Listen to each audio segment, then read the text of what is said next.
Corrosion. Second chapter electrochemical cells and corrosion. ఇది class 1 అమ్మా, right. So first electrochemical cells అంటే చూద్దాం. Electrochemical cells అంటే చూద్దాం.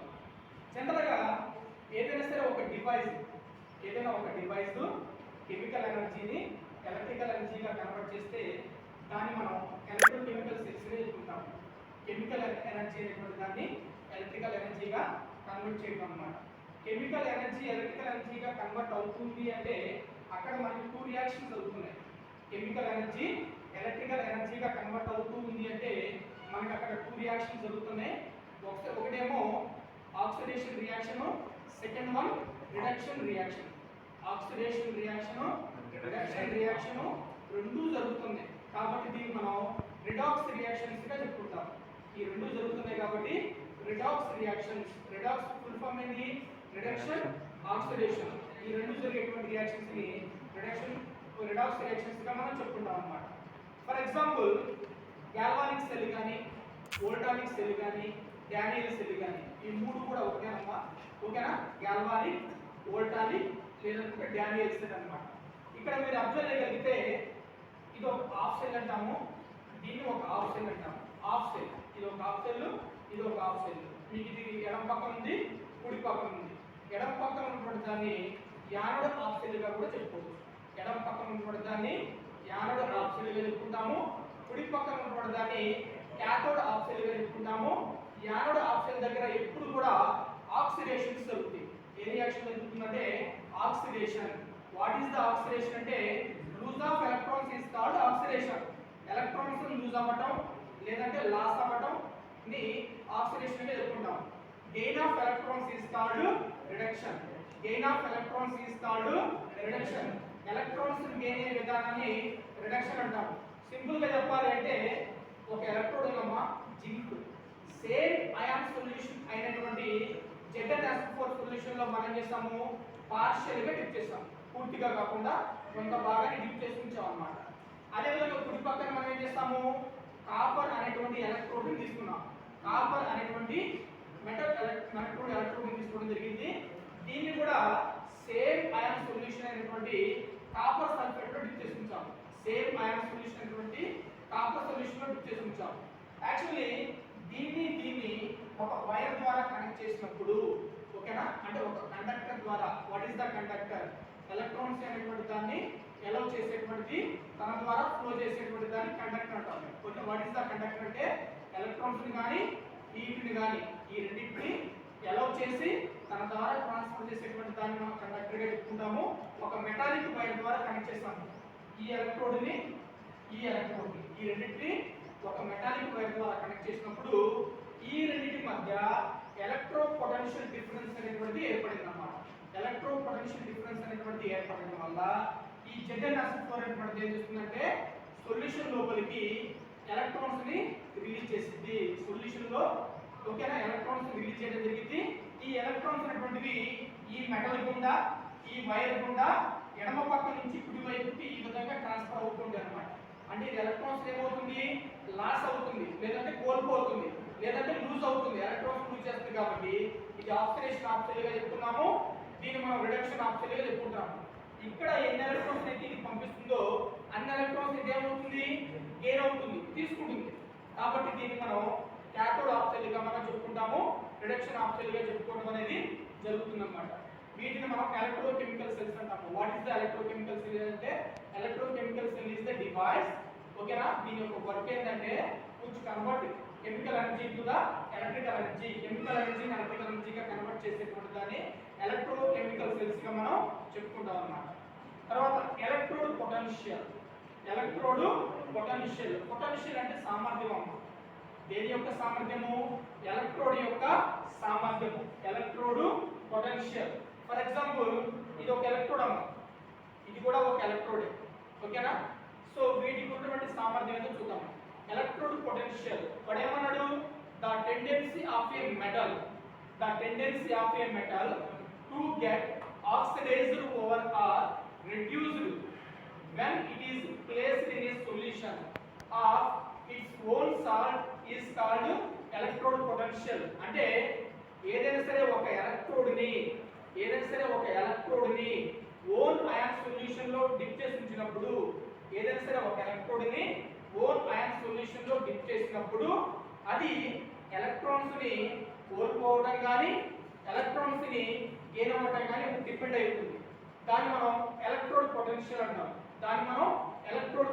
అంటాం.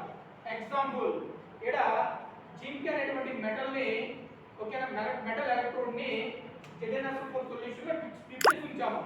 ఇక్కడ కాపర్ అనేటువంటి మెటల్ ఎలక్ట్రోడ్ ని CuSO4 సొల్యూషన్ లో డిప్ చేసి ఉంచాము. యాక్చువల్లీ ఇది ఎలక్ట్రాన్స్ ని లూజ్ అయింది, ఇది ఎలక్ట్రాన్స్ ని గెయిన్ అయింది అన్నమాట. అంటే ఇది ఎలక్ట్రాన్స్ లూజ్ అవ్వడం, ఇది ఎలక్ట్రాన్స్ గెయిన్ అవ్వడం అనేటువంటి దేని మీద బేస్ అయి ఉంటుందంటే ఎలక్ట్రోకెమికల్ సిరీస్. అది నెక్స్ట్ క్లాస్ లో చదువుతామమ్మా. ఎలక్ట్రోకెమికల్ సిరీస్ అంటే ఈ యొక్క మెటల్స్ ని ఒక సిస్టమాటిక్ గా అరేంజ్ చేస్తాం అన్నమాట. దాన్ని మనం ఎలక్ట్రోకెమికల్ సిరీస్ అంటాము. సో దాన్ని బేస్ చేసుకొని డిపెండ్ అయి ఉంటుంది అన్నమాట. ఎగ్జాంపుల్ నేనున్నా, నా పక్కన నాకంటే బలవంతుడు ఉన్నాడు అనుకో, నేను ఖచ్చితంగా ఓడిపోతా. నేనున్నా, నా పక్కన బలహీనుడు ఉన్నాడు అనుకో, నేను గెలుస్తా. నేను గెలవడం ఓడిపోవడం దేని మీద డిపెండ్ అయింది? పక్కన ఉన్నటువంటి పర్సన్ మీద డిపెండ్ అయింది. వాడు నాకంటే స్ట్రాంగ్ అయితే వాడే గెలుస్తాడు, వాడు నాకంటే వీక్ అయితే నేను గెలుస్తా. అంటే ఈ జింక్ మెటల్ అనేటువంటి ఎలక్ట్రాన్స్ లూజ్ అవ్వడం గెయిన్ అవ్వడం దేని మీద డిపెండ్ అయిందంటే దాని పక్కన కనెక్ట్ చేసినటువంటి దాని మీద డిపెండ్ అయింది.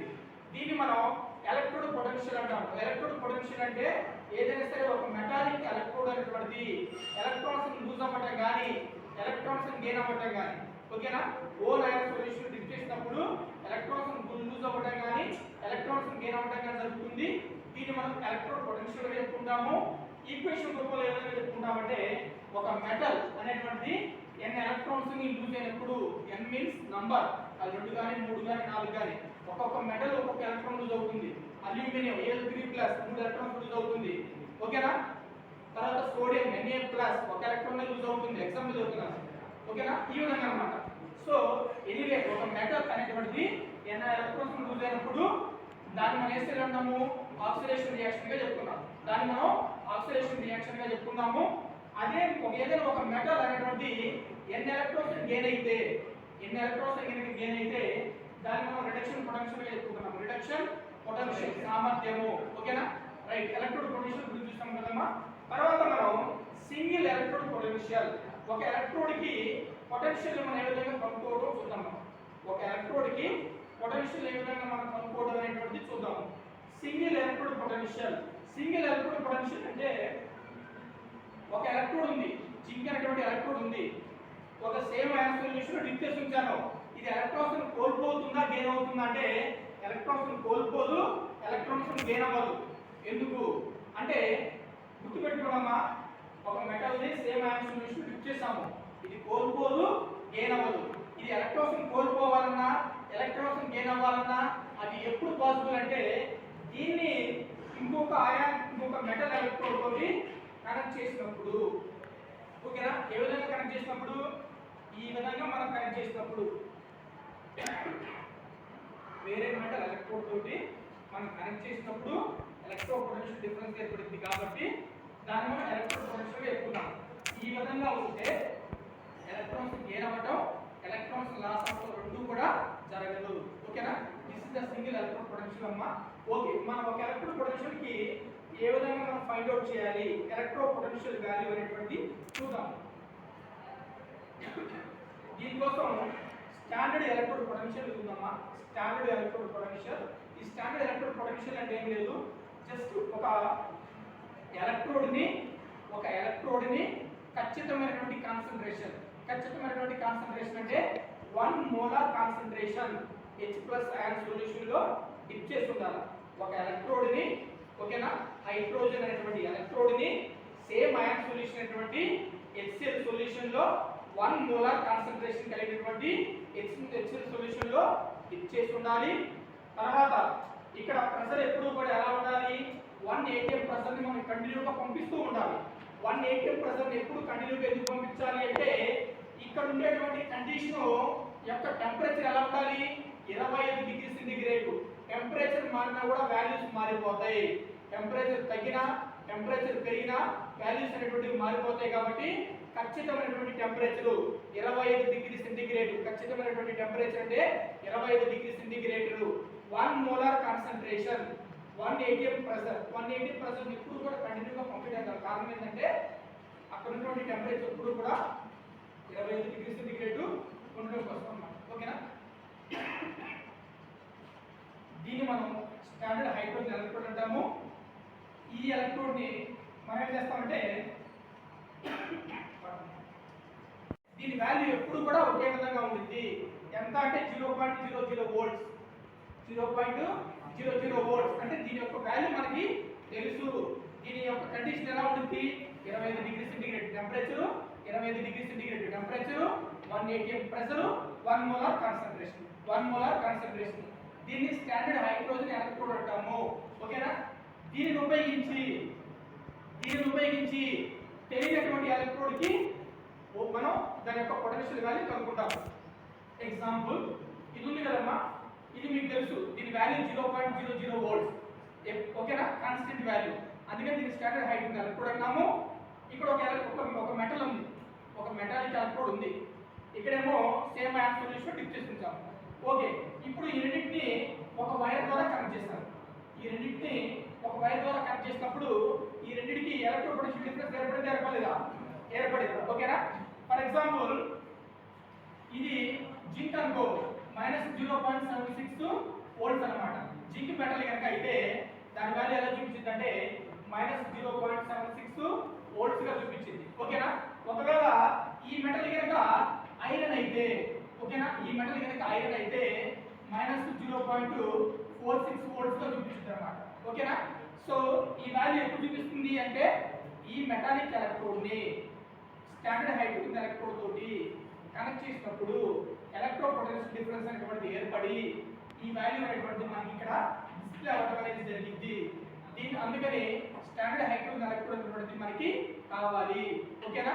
సో ఒక మెటాలిక్ ఎలక్ట్రోడ్ యొక్క వాల్యూ కనుక్కోవాలి అంటే స్టాండర్డ్ హైడ్రోజన్ ఎలక్ట్రోడ్ దాన్ని ఉపయోగించి మనం ఏ మెటాలిక్ ఎలక్ట్రోడ్ వాల్యూ అయినా సరే కనుక్కోవడం జరిగింది. ఈ మెటల్స్ మనం ఒక సిస్టమాటిక్ గా అరేంజ్ చేస్తాము. దాన్ని ఎలక్ట్రోకెమికల్ సిరీస్ అంటాము. అది నెక్స్ట్ క్లాస్ లో మనం చూద్దాం. సిగ్నిఫికెన్స్ అమ్మా. సిగ్నిఫికెన్స్ అంటే ప్రాముఖ్యత. ఈ ఎలక్ట్రోకెమికల్ సిరీస్ వల్ల ప్రాముఖ్యత ఏంటి అని. ఓకేనా? Electrochemical series and its significance.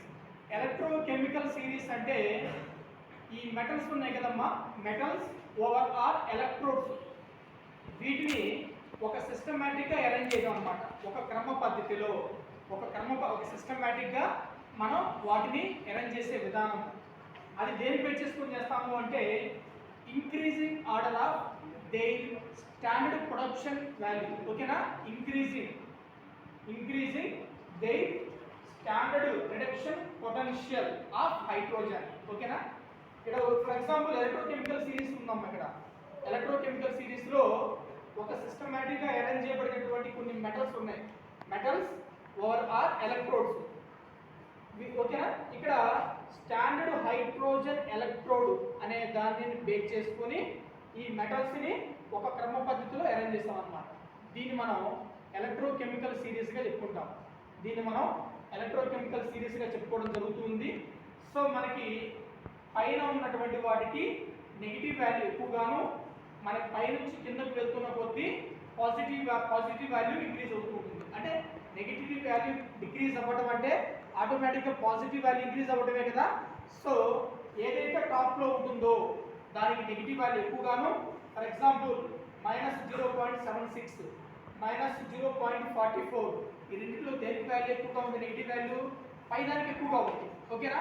అంటే టాప్ అని పైన ఉన్నటువంటి దానికి నెగిటివ్ వాల్యూ ఎక్కువగాను, పైనుంచి కిందకి వెళ్తున్న కొద్దీ మనకి నెగిటివ్ వాల్యూ తగ్గడం లేదంటే పాజిటివ్ వాల్యూ పెరగడం అనేది జరుగుతుంది అన్నమాట. సో దీన్ని బట్టి మెటల్ రెడ్యూసింగ్ యాక్టివిటీ కింద నుంచి పైకి వెళ్తున్న కొద్దీ పెరుగుతూ ఉంటుంది. మెటల్ రెడ్యూసింగ్ యాక్టివిటీ అనేటువంటిది కింద నుంచి పైకి వెళ్తున్న కొద్దీ పెరుగుతూ ఉంటుంది. పై నుంచి కిందకు వస్తున్న కొద్దీ మెటల్ ఆక్సిడైజింగ్ యాక్టివిటీ అనేటువంటిది పెరగడం జరుగుతుంది అన్నమాట. ఓకేనా? సో పై నుంచి కిందకు వస్తున్న కొద్దీ మెటల్ ఆక్సిడైజింగ్ యాక్టివిటీ అనేటువంటిది పెరగడం అనేది జరుగుతూ ఉంటుంది. ఓకే, ఎలక్ట్రోకెమికల్ సిరీస్లో మెటల్స్ని ఒక సిస్టమేటిక్గా అరేంజ్ చేస్తాం టాప్ టు బాటమ్. ఓకేనా? సో దాని యొక్క ఇంక్రీజింగ్ స్టాండర్డ్ రిడక్షన్ పొటెన్షియల్ వాల్యూని బేస్ చేసుకొని, ఓకేనా, ఇంక్రీజింగ్ స్టాండర్డ్ రిడక్షన్ పొటెన్షియల్ వాల్యూని బేస్ చేసుకొని మెటల్స్ని ఒక క్రమ పద్ధతిలో అరేంజ్ చేస్తాము. ఈ యొక్క ఎలక్ట్రోకెమికల్ సిరీస్ వల్ల ఇట్స్ సిగ్నిఫికెన్స్ అంటే వాటి యొక్క ప్రాముఖ్యత ఎలా ఉంటుందో చూద్దాం మనం. For example, higher electrochemical series ఇక్కడ మనం చూసాం కదమ్మా. ఎలక్ట్రోకెమికల్ సిరీస్లో హయ్యర్ అంటే పైన ఉన్నటువంటిది, హయ్యర్ అంటే టాప్లో ఉన్నటువంటిది అనమాట. సో అది ఏ విధంగా వర్క్ చేసింది అంటే రిడ్యూసింగ్ ఏజెంట్గా వర్క్ చేసింది. రిడ్యూసింగ్ ఏజెంట్ లేదనుకుంటే దాన్ని మనం యానోడ్గా చెప్పుకుంటాము. యానోడు లేదంటే దాన్ని మనం కరోజన్గా చెప్పుకుంటాము. గుర్తుపెట్టుకోండి, రెండు మెటల్స్ని మరి అరేంజ్ చేసినప్పుడు, రెండు మెటల్స్ని మనం ఒక పక్క పక్కన అలా సెట్ చేసి ఉంచినప్పుడు, ఒక వైర్ ద్వారా కనెక్ట్ చేసినప్పుడు ఒకటి యానోడ్గా పనిచేసింది, ఒకటి క్యాథోడ్గా పనిచేసింది. యానోడ్ ఆల్వేస్ కరోజన్కి గురైంది. యానోడ్ పార్ట్ ఆల్వేస్ కరోజన్కి గురవడం అనేది జరిగింది. క్యాథోడ్ పార్ట్ ఎప్పుడు కూడా కరోజన్కి గురి కాకుండా ప్రొటెక్షన్కి గురైంది అనమాట. క్యాథోడ్ పార్ట్ ఎప్పుడు కూడా కరోజన్కి గురి కాకుండా ప్రొటెక్షన్కి గురైంది. ఫర్ ఎగ్జాంపుల్, ఇక్కడ మనకి ఈ రెండు మెటల్స్ని పక్క పక్కన ఒక వైర్ ద్వారా కనెక్ట్ చేసినప్పుడు ఇది యానోడ్గా పనిచేసిందా, ఇది యానోడ్గా పనిచేసిందా, జింక్ యానోడ్గా పనిచేసిందా, ఐరన్ యానోడ్గా పనిచేసిందా, జింక్ యానోడ్గా పనిచేసింది. ఓకేనా? ఏదైతే ఎలక్ట్రోకెమికల్ సిరీస్లో టాప్లో ఉంటుందో అది యానోడ్, ఏదైతే దాని కింద ఉంటుందో అది క్యాథోడ్. ఒక ఎగ్జాంపుల్. ఇంకొక ఎగ్జాంపుల్, జింకుని అండ్ లెడ్ని ఒక పక్క పక్కన కనెక్ట్ చేస్తాను, ఒక వైర్ ద్వారా కనెక్ట్ చేస్తాను. ఓకేనా? ఎలక్ట్రోకెమికల్ సిరీస్ సెల్స్ ప్రకారం మనం కనెక్ట్ చేస్తాను. సో ఇప్పుడు జింకు యానోడా, లెడ్ యానోడా? జింకు మాత్రమే యానోడ్. ఓకేనా? ఎందుకు అంటే లెడ్ యొక్క పై భాగంలో ఉన్నటువంటిది యానోడ్ కాబట్టి, పై భాగంలో ఉంది కాబట్టి అది యానోడ్, కింద భాగంలో ఉన్నటువంటిది క్యాథోడ్. అదొక డిఫరెన్స్. రెండో పాయింట్, ఇక్కడ నేనేం చేశాను, ఈ రెండింటిని కనెక్ట్ చేసినప్పుడు కరోజన్కి గురి కావడంలో డిఫరెన్స్ ఉంటుంది. ఏది? జింకు. అదేవిధంగా జింకుని లెడ్ని కనెక్ట్ చేసినప్పుడు కరోజన్కి గురి కావడంలో డిఫరెన్స్ ఉంటుంది. ఈ డిఫరెన్స్ మనం ఎలా చెప్తాము అంటే, ఫర్ ఎగ్జాంపుల్, ఇతను 100 కేజీల పర్సన్ అనుకో, వీడు 90 కేజీల పర్సన్, వీడు 80 కేజీల పర్సన్, వీడు 70 కేజీల పర్సన్. వీళ్ళిద్దరూ కొట్టుకున్నారు. ఓకేనా? చివరికి గెలిచేది వీడే. కానీ ఈ 100 కేజీలు 90 కేజీలు ఇద్దరు దగ్గరగా ఈక్వలే కాబట్టి ఎక్కువ టైం పట్టింది. అంటే కరోజన్కి గురి కావడం అనేది ఎక్కువ టైం పట్టింది అనమాట. ఎందుకు? 100 కేజీలు 90 కేజీలు ఇద్దరు దరిదాపున ఈక్వలే. అది హాఫ్ అన్ అవర్ పట్టచ్చు, 40 నిమిషాలు పట్టచ్చు ఫైటింగ్ అనేటువంటి. బట్ రిజల్ట్ వచ్చింది. రిజల్ట్ ఏంటి? ఎవడో ఒకడు ఓడిపోవడం, ఒకడు ఓడిపోవడం అంటే కరోజన్కి గురి కావడం. ఓకేనా? అలా సెకండ్ ఎగ్జాంపుల్ చూద్దాం. వీడు 100 కేజీలు, వీడికి వచ్చేసరికి 60 కేజీలు. డిఫరెన్స్ ఉందా లేదా? అంటే రిజల్ట్ రావడానికి ఎక్కువ టైం పట్టిద్దా, తక్కువ టైం పట్టిద్దా? చాలా తక్కువ టైం. ఎందుకంటే వాడు 100 కేజీలు 60 కేజీలు వాళ్ళిద్దరు కొట్టేసుకుంటే 5 నిమిషాలు. ఓకేనా? అంటే ఇది కరోజన్కి గురి కావడం అనేది ఇది ఫాస్ట్గా ఉంటుంది. ఓకేనా? అంటే ఈ రెండింటి ప్రకారం పై మెటల్ అయినటువంటి జింక్ కరోజన్కి గురి కావడం అనేటువంటిది కొంచెం లేట్గా ఉంటుంది. ఈ యొక్క పెయిర్ ప్రకారం జింక్ అనేటువంటిది కరోజన్కి గురి కావడం అనేటువంటిది ఫాస్ట్గా ఉంటుంది. ఎందుకు అంటే ఆ రెండింటిలో ఉన్నటువంటి ఎలక్ట్రో పొటెన్షియల్ డిఫరెన్స్ అనమాట. ఓకేనా? ఆ రెండింటిని బేస్ చేసుకొని వాటి మధ్య ఉన్నటువంటి డిఫరెన్స్ అనేటువంటిది ఎక్కువగా ఉండడం వల్ల ఇది త్వరగా కరోజన్కి గురైంది. సింపుల్గా చెప్తున్నానమ్మా, టాప్లో పై భాగంలో ఉన్నటువంటి కరోజన్కి గురైంది, కింద భాగంలో ఉన్నటువంటిది కరోజన్కి గురి కాదు. ఆ సింపుల్ అనాలిసిస్ మీరు గుర్తుపెట్టుకోగలుగుతారు. ఓకేనా? Second one, the metal which is higher than hydrogen. Right. So the metal which is higher than hydrogen అంటే, for example, this is the hydrogen అమ్మా. ఈ హైడ్రోజన్ యొక్క పై భాగంలో లెడ్ ఉంది, టిన్ ఉంది, ఐరన్ ఉంది, జింక్ ఉంది. కింద భాగంలో ఉంది కాపర్ ఉంది, ఏసీ ఉంది, ఏయు ఉంది. సో వీడు చెప్తుంది ఏంటి అంటే, హైడ్రోజన్కి సంబంధించి పై భాగంలో ఏ మెటల్లో అయినా సరే, అంత లెడ్ కావచ్చు, టిన్ కావచ్చు, ఐరన్ కావచ్చు, ఎస్ఎన్ కావచ్చు, ఏ మెటల్లో అయినా సరే నువ్వు డైల్యూటెడ్ యాసిడ్ కనుక తీసుకుంటే హైడ్రోజన్ గ్యాస్ H2 గ్యాస్ అనేటువంటిది రిలీజ్ అయ్యింది అని చెబుతున్నాడు. ఓకేనా? సో మీరు ఒకసారి గుర్తుపెట్టుకోండి అమ్మా, కెమిస్ట్రీ ల్యాబొరేటరీలోకి వచ్చారు కదా, ఎప్పుడైనా సరే మెటల్లోకి మనం యాసిడ్ ఎప్పుడైనా తీసుకున్నామా? అది డైల్యూటెడ్ అయినా కావచ్చు, కాన్సన్ట్రేటెడ్ అయినా కావచ్చు. మహా అయితే ప్లాస్టిక్లో ఉంటుంది. ప్లాస్టిక్లోనే ఉండేది. మెటల్లో ఎవరైనా తీసుకున్నారా? తీసుకోము కూడా. మెటల్ ఎప్పుడు కూడా తీసుకోము. ఎందుకు అంటే హైడ్రోజన్ గ్యాస్ అనేటువంటిది రిలీజ్ అవ్వడం జరిగింది. అండ్ ఎప్పుడైనా సరే మెటల్కి ఈ యాసిడ్ అనేటువంటిది కాంటాక్ట్ అయితే కరోజన్కి కూడా ఎక్కువగా జరిగింది అనమాట. కరోజన్ కూడా ఎక్కువగా జరగడం అనేది జరిగింది. ఎనీవే, సో ఎలక్ట్రోకెమికల్ సిరీస్ ప్రకారం హైడ్రోజన్ కన్నా పై భాగంలో ఏదైనా సరే ఏ మెటల్ అయినా సరే డైల్యూటెడ్ యాసిడ్ కనుక తీసుకుంటే, for example zinc.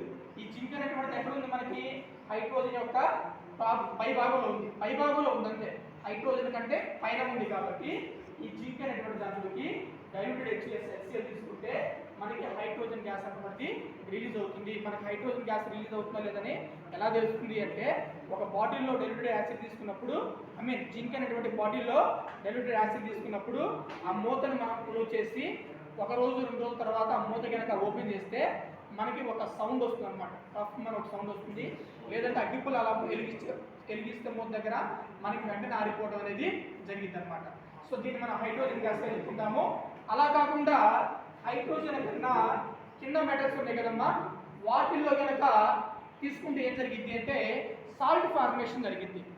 Salt form అయింది అనమాట. ఏం ఫామ్ అయిందంటే సాల్ట్ ఫామ్ అవ్వడం అనేది జరిగింది. తర్వాత మనకి ఓకే, వీడేమంటాడు థర్డ్ పాయింట్లో, జనరల్గా పైన ఉన్నటువంటి దానికి నెగిటివ్ వాల్యూ ఎక్కువగా ఉంటుంది కాబట్టి అది యానోడ్గా పనిచేస్తుంది. అండ్ మోర్ కరోజన్కి గురి అవ్వడం అనేది జరిగింది అనమాట. సో కిందకి వెళ్తున్న కొద్దీ, అంటే టాప్ టు బాటమ్ ఇలా వెళ్తున్న కొద్దీ నెగిటివ్ వాల్యూ తగ్గుతూ ఉంది కాబట్టి కరోజన్ నేచర్ కూడా తగ్గడం అనేది జరిగింది అనమాట. కరోజన్ నేచర్ కూడా తగ్గడం అనేది జరిగింది అని కూడా థర్డ్ పాయింట్లో చెప్తున్నాడు. ఫోర్త్ పాయింట్లో ఏమంటున్నాడంటే, ఇది మనకి ఏ విధంగా ఉపయోగపడుతుంది అంటే electromotive force EMF of the cell. ఓకేనా? దాని యొక్క వాల్యూని కనుక్కోవడానికి కూడా ఇది మనకి ఎలక్ట్రోకెమికల్ సిరీస్ అనేటువంటిది ఉపయోగపడటం అనేది జరుగుతుంది. Electromotive force of the cell అంటే ఈ సెల్ వాల్యూను కనుక్కోవాలి అనుకుంటే ఈ సెల్ ఈజ్ ఈక్వల్ ఈ క్యాథోడ్ మైనస్ ఈ యానోడ్, లేదనుకుంటే ఈ రైట్ మైనస్ ఈ లెఫ్ట్ అనేటువంటి ఫార్ములా ఉపయోగించుకొని వాటి వాల్యూని కనుక మనం సబ్స్టిట్యూట్ కనుక చేయగలిగితే మనకి ఎలక్ట్రో పొటెన్షియల్ డిఫరెన్స్ యొక్క వాల్యూ అనేటువంటి ఈజీగా మనం చూడడానికి కనుక్కోవడానికి పాసిబిలిటీ అనేటువంటిది ఉంటుంది. ఓకేనా?